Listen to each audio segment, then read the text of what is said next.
الأكياس الهوائية جزء أساسي من مكونات السلامة، وهي تعمل مع أحزمة المقاعد للمساعدة على تقليل أخطار الحوادث. لحماية الركاب، تنتفخ الأكياس الهوائية عندما تتعرض السيارة لأنواع معينة من الصدمات الشديدة.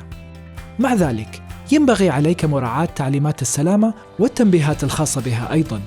الكيس الهوائي ينتفخ بقوة كبيرة قد تؤدي إلى الوفاة أو الإصابة بجروح خطيرة لا قدر الله إذا لم يتم الانتباه لتعليمات السلامة.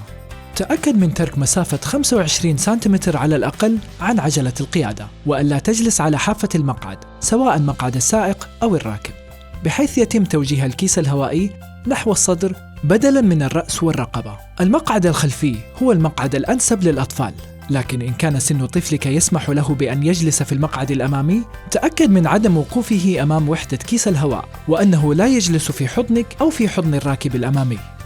لا تستخدم أي كماليات للمقاعد أو العدادات، لأنها من الممكن أن تتحول لمقذوفات في حال انتفاخ الأكياس الهوائية.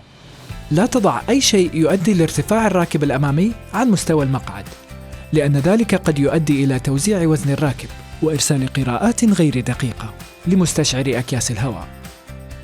تأكد من تجنب تعريض منطقة مكونات أكياس الهواء لأي صدمات، لأنها من الممكن أن تسبب خللاً في مكونات أكياس الهواء. لا تسمح للراكب الأمامي بوضع أي شيء على ركبتيه.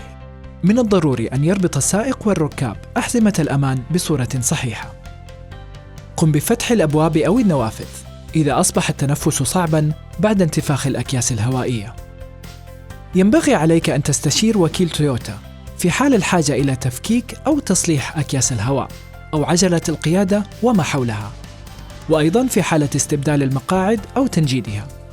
أيضاً عند تصليح أو تعديل رفرف السيارة الأمامي أو المصد الأمامي، وغيرها من التعديلات التي من شأنها الاقتراب من الجزء الأمامي للسيارة.